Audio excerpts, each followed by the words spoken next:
So hello everyone, I am दार अब्दुल्ला शेख, आप सभी का भैया, आप सभी का मेंटर, आप सभी का टीचर। तो आज के दिन हम लोग कवर करने वाले हैं क्लास 5th का मैथ्स का पहला चैप्टर, जो कि है लार्ज नंबर्स। देखो भाई, जो हम लोगों ने पिछला लेक्चर डाला था वो तो क्लास 4 के लिए, तो आप लोगों के लिए इतना ज़रूरी नहीं है। आप लोगों का पहला लेक्चर है, इसको ध्यान से देखिए, समझिएगा। अपनी नोटबुक्स उठा लो, अपनी पेंसिल्स उठा लो, अपनी पेन्स भी उठा लो, और चलो इस लेक्चर को शुरू करते हैं। तो आज हम लोग इस चैप्टर में 3 टॉपिक्स कवर करने वाले हैं, जो कि आने वाले हैं डेटा, टैली मार्क्स और पिक्टोग्राफ। इन सभी को बहुत ध्यान से देखना है, बहुत ध्यान से पढ़ना है, क्योंकि आप लोगों के लिए नया है। अच्छा, तो अब ये देखो, इंट्रोडक्शन। तो आखिर ये सवाल आ ही गया कि ये होता क्या है। देखो, अब डेटा आप लोग कब यूज़ करते हो, पहले ये इंपॉर्टेंट है, डेटा बाद में जाने पर आखिर आप लोग कब यूज़ करते हो, आप लोग सबसे ज़्यादा कब यूज़फुल होता है ये चीज़। तो देखो, जैसे कि आप एक सर्वे करो, समझ लो आप है अपने क्लास के मॉनिटर, ठीक। तो अब आप को पूरी क्लास में निकालना है कि सबसे ज़्यादा पॉपुलर फ्रूट क्या है आपकी क्लास में, जो कि बहुत सारे बच्चे खाते हैं, जो कि बहुत सारे बच्चों को पसंद है, या फिर आप लोगों के दोस्त, या फिर आप लोग कितना टाइम रीडिंग को देते हैं, पढ़ने को कितना टाइम देते हैं। तो इन सभी को जब आप कलेक्ट करेंगे, पूछेंगे, पहले आप लोग क्या करेंगे, एक ठो चेकलिस्ट बनाएंगे, उसमें सब लिखेंगे, सबके नाम लिखेंगे, सबके बारे में लिखेंगे। उसके बाद आप एक एक करके सबसे क्वेश्चंस पूछेंगे कि तुम्हारा फेवरेट फूड क्या है, फ्रूट क्या है। ये सारे क्वेश्चंस करके आप जब डेटा एनालाइज करेंगे, तो जाके आपको जब एक्चुअल वैल्यू पता चलेगी, तो उस पूरे प्रोसेस को हम लोग बोलते हैं डेटा। क्लियर हुआ? अब आगे बढ़ते हैं। तो अब आया क्वेश्चन, व्हाट इज डेटा। तो देखो, डेटा एक कलेक्शन है ऑफ, समझ लो, नंबर्स हो गया, फैक्ट्स हो गए, और या फिर कुछ भी इंफॉर्मेशन। देखा जाए तो डेटा एक कलेक्शन ऑफ इंफॉर्मेशन है किसी भी पर्टिकुलर टॉपिक के लिए। जैसे कि अब आपने पूछा अपने दोस्त से कि ओए कि तुमको सबसे ज़्यादा बढ़िया स्पोर्ट क्या लगता है। समझ लो उसने बोल दिया फुटबॉल। तो आप ऐसे थोड़ी लिखोगे फुटबॉल, बास्केटबॉल, बैडमिंटन। आपको एक पूरा सीक्वेंस में अच्छे तरीके से एक नीटली हैंड रिटन नोट पे लिखना पड़ेगा कि इसका नाम ये है, इसने ये चूज़ करा, इसका नाम ये, इसने ये चूज़ करा। तो डेटा यही होता है।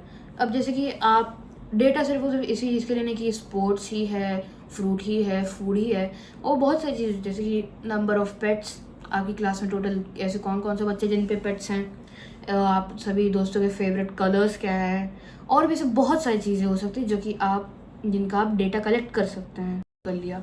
अब अपने बुक में लिखा होगा 2 सबसे बड़ी चीज़ें, क्वालिटेटिव और क्वांटिटेटिव। ये दोनों अलग अलग डेटाज हैं। डेटा देखो, एक डेटा होता है, अब उसको 2 पार्ट में डिवाइड कर दिया।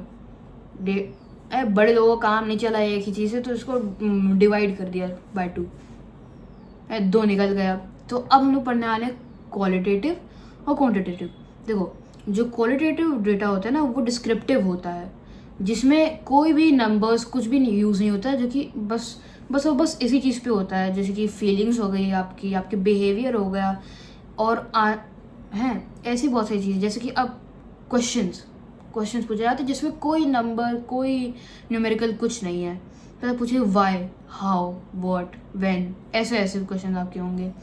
अब क्वांटिटेटिव ये होता है कि इसमें ना न्यूमेरिकल्स होते हैं, जैसे कि क्या, कितना है, ये कितना है, आपके पास ही कितना है, तुम्हारे पास ही कितना है। जैसे कि तुम्हारे घर पे कितनी बॉल है, किसी ने बोला 2 हैं, किसी ने बोला 4 हैं, किसी ने बोला, तो ये इन सभी में नंबर्स यूज़ हो रहे हैं ना, इन सभी में क्या नंबर्स ही तो यूज़ हो रहे हैं। तो इसको हम लोग बोलें क्वांटिटेटिव, क्वालिटेटिव। क्वांटिटेटिव वो होता है जिसमें न्यूमेरिकल्स होते हैं, और क्वालिटेटिव वो होता है जिसमें कोई भी न्यूमेरिकल नहीं होती, सिर्फ word by word data collect होता है। अब जैसे कि क्वालिटेटिव का एक एग्जाम्पल देता हूँ, जैसे कि आपके पेट का नाम क्या है। मतलब बहुत आजकल तो बहुत कॉमन नाम ही चल रहे हैं। मेरे पास भी थी कैट, उसका नाम जोई था, है। तो अब जैसे कि ऐसी चीज़ें जिनमें नंबर्स बिल्कुल नहीं यूज़ होते हैं, उनको लोग क्वालिटेटिव बोलते हैं, और ऐसी चीज़ें जिसमें न्यूमेरिकल्स होते हैं उनको हम लोग क्वांटिटेटिव कहते हैं। आए समझ? आगे बढ़े, चलो ठीक। अब आते हैं हम लोग कलेक्टिंग डेटा पे। कलेक्टिंग डेटा, भैया हम लोग कलेक्ट कैसे करें? आपने बता तो दिया कलेक्ट कैसे करते हैं। तो कलेक्ट करने का ना एक बढ़िया तरीका होता है जिसमें आप क्वेश्चंस पूछ सकते हो, आप ऑब्जर्व कर सकते हो उसके बिहेवियर से, उसकी और भी कोई और सी चीज़ से उसको ऑब्जर्व कर सकते हो कि ये पॉसिबल हो सकता है, ये डेटा मेरे को नोट डाउन कर लेना चाहिए। अब देखो, जैसे कि मैंने एक एनिमे देखा था डेथ नोट, उसमें एक कैरेक्टर है एल। तो वो क्या करता है, वो किसी ना पूछता नहीं, ना ही वो कुछ काउंट करता है, ना ही वो सर्विस करता है, ना ही वो क्वेश्चन पूछता है, वो ऑब्जर्व करता है। वो भी डेटा कलेक्ट ही करता है पर ऑब्जर्विंग वे में। अब जिन लोगों ने डेथ नोट देखी होगी या फिर देख रहे होंगे, एल को जानते होंगे, तो उनको यार चैप्टर आने वाला है।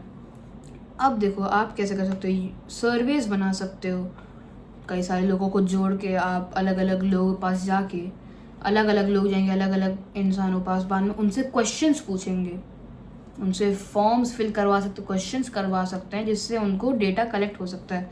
और एक हो सकता है काउंटिंग। बस कितनी हमारी क्लास में कितने लोग हैं, 1 2 3 4 5 6 7 8 9 10 11 12 हो गए। ऐसे हम लोग डेटा कलेक्ट कर पाते हैं। अब आगे बढ़ते हैं। टैली मार्क्स बहुत इंपॉर्टेंट है, आप लोगों के लिए नया आया है। तो देखो टैली मार्क्स क्या होता है। टैली मार्क्स नंबर्स होते हैं।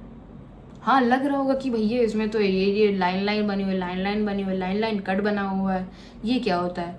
तो टैली मार्क्स एक क्विक वे होता है ताकि हम लोग काउंट कर पाए। देखो नंबर्स क्या होते हैं, 110 120 150 220, ऐसे नंबर होते हैं। अब देखो हम लोग उसको शॉर्ट वे में करा, बड़े बुजुर्गों को ये सब नहीं अच्छा लगा कि इतने बड़े बड़े नंबर हम लोग कहाँ लिखेंगे, उन्हें टैली मार्क्स बना दिए बढ़िया आसान, ठीक है। तो टैली मार्क्स एक क्विक वे होता है टू काउंट डेटा। अब जैसे ये देखो, मैंने यहाँ पे एक टेबल बना के रखी है, ये समझ लो है एक टेबल है जिसमें मैंने कुछ बच्चों से पूछा कि उनका फेवरेट स्पोर्ट क्या है। देखो अब समझ लो मैंने उनसे क्रिकेट पूछा कि आपका फेवरेट स्पोर्ट क्या है, तो समझ लो किसी ने क्रिकेट बोला, समझ लो किसी ने फुटबॉल बोला, किसी ने बैडमिंटन बोला है। तो अब देखो इसमें यहाँ पे क्या लिखा है, क्रिकेट 4 लाइन बनी हुई। भैया आपने तो बताया ही नहीं है कि 4 लाइन का मतलब क्या होता है।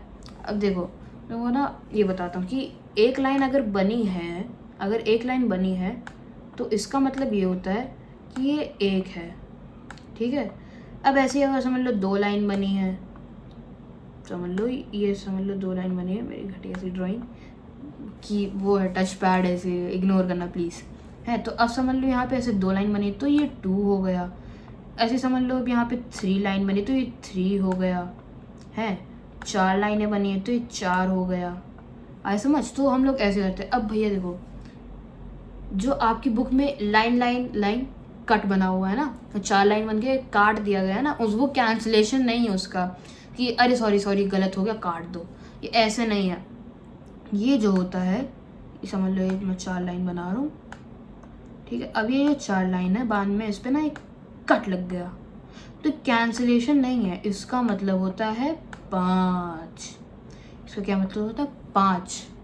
अब 5 बार एक रूल बना दिया इन लोगों ने कि 5 बार हम लोग लाइन नहीं बनाएंगे, हम लोग काट देंगे उसको। तो इसीलिए टैली मार्क्स जो है हम लोग 5 को ऐसे काउंट करते हैं। भाई 6 7 8 तो देखो भाई, अब अगर तुमको समझ लो बनाना है 6, तो पहले तुम यही 5 ऐसे बनाओगे, ये पहले से 4 लाइन बनाओ। देखो अब ये या तो आपका मन करे तो आप ऐसी ही लाइन बना दो, या तो आपका मन करे तो आप ऐसी ही लाइन बना दो, या तो आपका मन करे तो आप उल्टी लाइन बना दो, या तो अगर आपका मन तो आप ऐसे उल्टी लाइन बना दो। कोई दिक्कत इशू नहीं है हम लोगों को, कोई दिक्कत इशू है, कोई किसी को दिक्कत इशू नहीं है कि आपने आखिर ऐसा क्यों बना दिया, ठीक है। कोई दिक्कत इशू नहीं है, आपको जैसे बनाना है वैसे बनाओ। You have the will, you have the freedom. तो अब समझ लो आपको 7 बनाना है, अब 5 तो इधर बना ही दिया, बस ये 2 लाइन और बना दिया आपने इधर, तो 5 हो गया है। अब 5 अब समझ लो ये हो गया 5, हाँ। तो ये देखो अब ये हो गया 5 और ये हो गया 2, तो 5 + 2 क्या होता है भैया 7 होता है, डिवीजन मत समझ लेना, प्लस है ये है। तो अब 5 + 2 = 7 होता है, तो हम लोगों ने इसको 7 मान लिया। देखो 5 और 2 लाइन और, 5 और 2 7, ठीक है। ऐसे हम लोग बनाते हैं। 10 बनाना है तो 2 बार 5 बना दो, 20 बनाना है तो 4 बार 5 बना दो, ऐसे ऐसे, ठीक।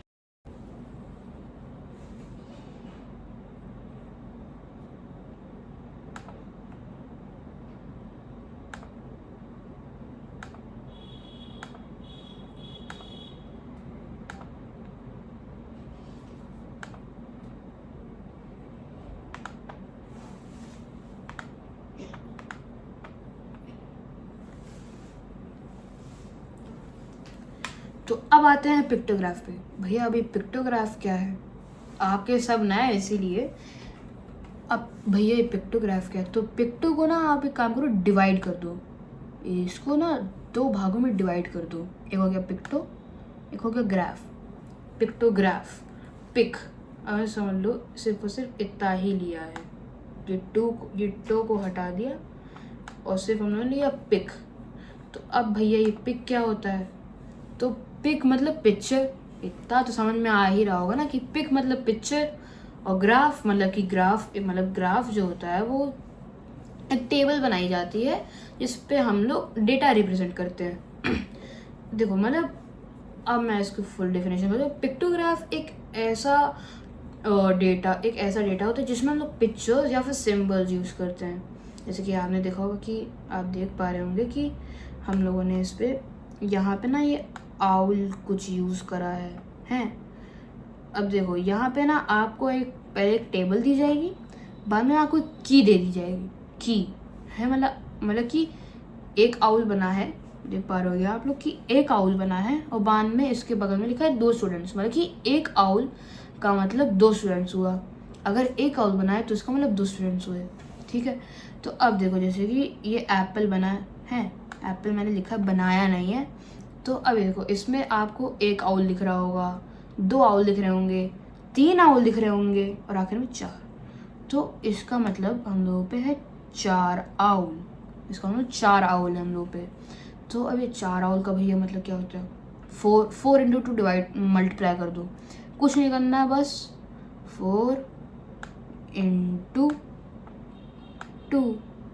4 × 2 क्या होता है भैया, सीधी सारी बात 8 होता है। तो इक्वल्स 4 × 2 = 8, 4 × 2 = 8। तो इसका मतलब एप्पल को 8 लोगों ने चुना है, एप्पल को 8 स्टूडेंट्स पिक करा है। That apple has been took by 8 students. इसका मतलब ये कि 2 बंदे इक्वल्स 1 आउल। अगर अच्छा अब समझ लो, मान लो कि ये आधा हुआ था, ये जो आउल है ये आधा हुआ था। भैया ये बेचारे वो क्या कर दिए, अरे क्वेश्चन ऐसे आते हैं। तो समझ लो भी ये आधा आउल था, तो इसका मतलब क्या होता, तो भैया ये 3 आउल तो पूरे थे, तो इनको हम लोग कुछ नहीं मानेंगे, जैसे थे ये वैसे ही। अब ये आधा हो गया, 2 का आधा क्या होता है, 1 आउल 2। अभी समझ लो ये आउल है, इसको ऐसे बीच से काट दिया, एक ही तो हुआ, ये पूरा 1 आउल था, इसको 2 कर दिया, इसे बीच से ऐसे काट दिया, तो क्या हुआ, एक ही तो हुआ। तो इसका मतलब ये जो आधा, जब आपका कोई भी सिंबल या फिर कोई भी आपकी पिक्चर एक पिक्टोग्राफ में आधी हो जाती है, तो इसका मतलब ये होता है कि अब हम लोग उसकी हाफ वैल्यू लेंगे। समझ लो ये था 1, 1 आउल 1, तो आखिर कितने बच्चे, तो हम लोग लेते 0.5। समझ लो इसको हम लोगों ने काट के लिख दिया 1। अगर ये 1 होते, सपोज मान लो कि ये 1 होते, मान लो कि ये 1 स्टूडेंट होता, 1 और 1 स्टूडेंट, तो अगर हम लोगों ने इसका आधा कर भी दिया तो आखिर कितना हुआ, तो हम लोग इसकी हाफ वैल्यू लेके इसको पता करते कि 1 = 0.5, 0.5, 0.5 = 1। तो इसका मतलब 0.5 लेके हम लोग उसको मानते। ये देखो कितने हुए, 1 ये 2, 2 2 4, 2 2 4, 2 8, 2 2 4, 2 6। तो अभी इतना तो 6 हो गया हम लोग का, यहाँ तक तो हमें 6 हो गया। पर अब हम लोग यहाँ पे लेते हम क्या लेते हैं यहाँ पे 7, क्यों? क्योंकि यहाँ पे तो 1, ये तो एक 2 स्टूडेंट्स को इंडिकेट कर रहा था ना। तो अब देखो समझ लो ये हम लोगों ने दूसरी की को ले लिया, एक और इक्वल 3 स्टूडेंट्स। तो इसका मतलब क्या हुआ कि 3 बच्चे तो थे ही एप्पल पे, प्लस एक बच्चे ने आधा एप्पल चुना। मतलब कि वो जो बंदा था उसने ना, वो पक्का नहीं था पर वो बता रहा था, वो रेफ़र कर रहा था, उसका पक्का नहीं था पर उसने रेफ़र कर दिया, ऐसा मान लो। तो इसका मतलब ये हुआ कि ये 0 तो हम लोग उसकी हाफ वैल्यू लेते हैं, ठीक। सो थैंक यू एवरीवन, आप लोग यहाँ तक बने रहे, आप लोगों ने अच्छे से ध्यान दिया होगा, अच्छे से पढ़े होंगे आप लोगों ने।